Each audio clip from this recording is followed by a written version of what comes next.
Salve, salve, galerinha. Tudo bem por aí? Por aqui, tá tudo certo. Aqui é o Matheus e eu sou acadêmico do curso de Ciência da Computação e eu tô aqui hoje para falar um pouquinho mais sobre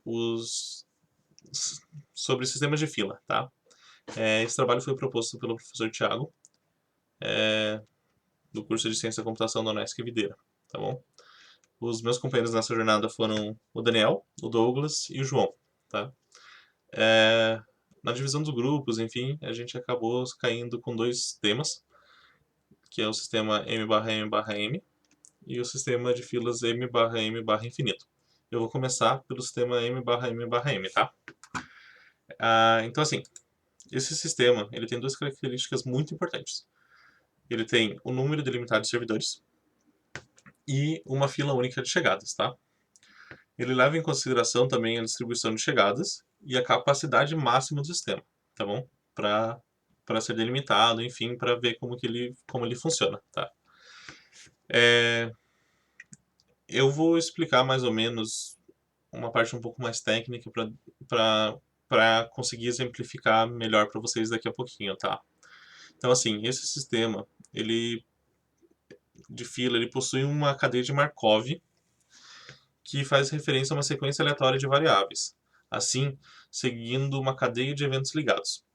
Ele descreve um sistema onde as chegadas são governadas por um processo de Poisson, que é basicamente uma média aleatória em um certo período de tempo, tá?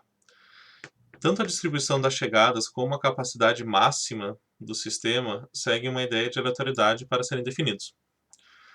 E quando todos os servidores desse sistema, né, desse ecossistema estão ocupados, as requisições são mantidas em uma única fila para todos os servidores, tá? Então, assim, aqui tem um exemplo mais gráfico, né, de como que é esse sistema. Ali, vocês podem perceber no quadradinho, como eu disse, é um sistema único de filas, tá bom? E ao lado tem os servidores. Então, quando alguma coisa, algum processo chega e já existe algum processo na fila, tá? Os servidores são todos ocupados, enfim, vai começando a formar aquele quadradinho ali. Ele vai escalonando, né? Ele vai aumentando porque ali é onde está sendo formada a fila. Daí, assim, quando libera algum servidor, esse o primeiro processo que entrou na fila ele vai ser atendido por aquele servidor e assim por diante. Como a fila normal. Uh, Sem prioridades, digamos assim. Uh, então ali é mais ou menos uma representação gráfica, tá bom? O terceiro Mzinho ali é do, do, da nomenclatura desse tipo de fila é a quantidade de servidores, como vocês podem notar ali, tá bom? E basicamente essa é a representação gráfica desse tipo de sistema, tá bom? Agora eu vou mostrar como que esse sistema pode funcionar numa... A gente pode usar esse sistema numa situação real, tá? Do dia a dia. Aqui a gente tem a seguinte problemática. O sistema de uma empresa de RH recebe, em média, 10 currículos por minuto. E existem duas instâncias de um software de processamento de currículos executando no site. E com isso, a capacidade da empresa, que a empresa consegue verificar é de 12 currículos em média por minuto, em cada instância, tá? Aí vem a pergunta, qual é o tempo em média que cada currículo fica no sistema, contando o tempo na fila e o tempo de processamento, tá? O tempo a ser processado, tá? Ali a gente tem basicamente as informações que a gente obteve, tá? Que é a quantidade de servidores, que a gente tem dois, as 10 requisições por minuto, que é o que chega, né? Opa! É o que chega de currículos para serem atendidos, né? E 12 requisições por minuto ali, que é a quantidade que cada servidor consegue atender de currículos no máximo, né? Por minuto, tá? A primeira coisa que a gente tem que fazer para calcular toda essa fila, todo esse bololô, é, a gente precisa calcular o P, que é a intensidade de tráfego que leva em consideração a quantidade de distribuição das chegadas e a capacidade máxima dos servidores, do sistema, né? E, enfim, dos servidores, e o número de servidores, tá? Então, a conta é bem simplesinha ali, é só uma multiplicação e tal. Ali nessa exemplificação, o resultado seria 0,42, tá bom? Depois disso que começa a ficar um pouquinho mais complicado. O P0, toda aquela fórmula grandona ali. O P0 é a probabilidade de não haver nenhum processo na fila, tá? Então, a chance de não ter nenhum processo, como recebe uma quantidade legal de processos e tal, ali nesse exemplo, é de 0,41 só, tá? Depois que calcula essa probabilidade de não haver nenhum processo na fila, a gente vai calcular o C, que é a probabilidade de não haver processos na fila. Desculpa. O C é a probabilidade de haver algum processo na fila. Então, assim, como o sistema tem uma capacidade grande e não recebe tantas requisições, tá? Ele tem mais tempo ocioso, digamos assim, né? A, a chance de haver algum processo em fila é de 0,21, né? Tá bom? E assim, depois disso a gente vai calcular o E, que é o tempo de resposta do serviço, que ali fechou em 13,92 minutos.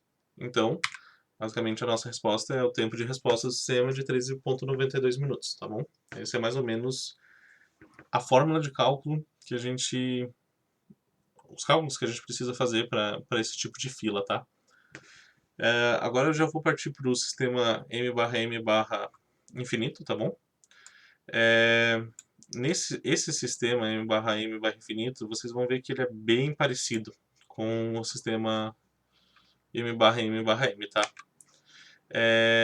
O sistema M/M/infinito, ele é uma variação do sistema M/M/M, tá? Onde o número de servidores é infinito, tá? Antes tinha um Mzinho ali, que era a quantidade de servidores, né? M minúsculo. Então, assim, nesse sistema é possível interpretar o funcionamento como um servidor que sempre aumenta sua taxa de serviço quando um novo cliente chega, ou como um sistema que libera um novo servidor para cada novo cliente. Então, sempre que chegar alguém, sempre que chegar um novo serviço e tal, vai ter alguém para atender. Vai ter um servidor lá esperando para atender essa nova requisição, tá? Porque ele tem um número crescente de servidores, né? É um infinito, no caso, né? Esse tipo de fila também é chamado de centro de atraso, em que as requisições nunca têm que esperar e o tempo médio de resposta desse sistema é igual ao tempo médio de serviço, já que dentro do sistema será apenas o tempo de execução do servidor, né? Não tem uma fila para o processo parar e tal, e ficar ali acumulando tempo, né? Digamos assim, do processo, né? Nesse tipo de fila também, a taxa de chegada se mantém constante e a taxa de serviço depende do número de requisições que estão no sistema, né? Quanto mais requisição, mais quanto mais requisição, né, que o sistema receber, mais tempo, mais serviço, maior vai ser a taxa de serviço dele, né? Tá? Outras propriedades, outra propriedade desse sistema é que, como existem infinitos servidores, elas são sempre na hora, digamos assim, atendidas, né? Elas só têm o tempo de validação e tal para serem atendidas, né? Digamos assim, só tem o tempo de chegada e elas prontamente vão ser sempre atendidas, tá bom? Como na fila anterior, vou passar um exemplo real de como isso que funciona. Ela é um pouco mais simples, vocês vão ver pelos cálculos de como calcular e tal, porque a gente não precisa calcular tipo P0 e C, que a gente tinha que calcular anteriormente, que era um tempo que era a probabilidade de não haver ninguém no sistema, né, ninguém na fila, e a probabilidade de haver alguém na fila, né? Como aqui a gente não tem fila, apesar de ser um sistema de filas, como aqui a fila é quase inexistente, digamos assim, né, porque sempre assim que o processo chega já vai ser atendido, né? Então os cálculos também ficam um pouco mais simples, tá? Então o exemplo é assim: um sistema hipotético possui infinitos servidores, sendo a taxa de chegada do cliente igual a 20 clientes por hora e a taxa de serviço igual a 30 clientes por hora. Qual a probabilidade de haver 5 clientes no sistema em um determinado momento dado que a probabilidade de não existirem clientes no sistema é 50%. E qual é o número médio de clientes, tá? Então, assim, o M ele vai ser infinitos servidores, né? A gente tem 20 clientes por hora, e a taxa de atendimento é de 30 clientes por hora, e a chance de não haver ninguém no sistema é de 50% ali, né? Que era o nosso P0. Então, esse aqui é todo o cálculo do sistema já, tá? Então, a primeira coisa que a gente precisa fazer é calcular o P, que é a intensidade de tráfego, igual ao anterior, que leva em consideração a quantidade de distribuição de chegada e a capacidade máxima do sistema. Antes, se tinha uma multiplicação ali embaixo da divisão, né? Que era multiplicado a capacidade máxima do sistema pelo número de servidores, né? Agora, como a gente tem servidores infinitos, esse cálculo não é necessário, tá? Depois a gente vai calcular P5, que é a capacidade de... É a probabilidade de não haver nenhum processo na fila ali naquele momento, né? Como ele está pedindo aqui. Aqui, ó. Levando em consideração os 5 clientes no sistema, né? Num determinado momento. Então é isso que a gente vai fazer aqui no P5. Então, aqui a gente vai chegar em 0,3%. E depois a gente só vai calcular o E, que é o número médio de clientes na fila, tá? Então, assim, nesse processo, como a gente não tem que levar em consideração o número de servidores, o cálculo também fica muito mais fácil, né? Então, o número médio de usuários no sistema é de 0,67 clientes no momento determinado ali que foi proposto. Sobre os sistemas de fila, basicamente é isso. Sobre esses dois tipos de fila, basicamente é isso. Foi uma explicação bem curta, né? Bem resumida, enfim. Mas eu acho que esses são os pontos mais essenciais, digamos assim, do sistema, tá? Como ele funciona, enfim, a gente tem uma problemática ali real para dar uma noção de como que isso é no dia a dia, né? Como que a gente pode... Como isso é palpável, né? Então é isso. Muito obrigado por terem assistido. Fiquem bem e até mais. Tchau!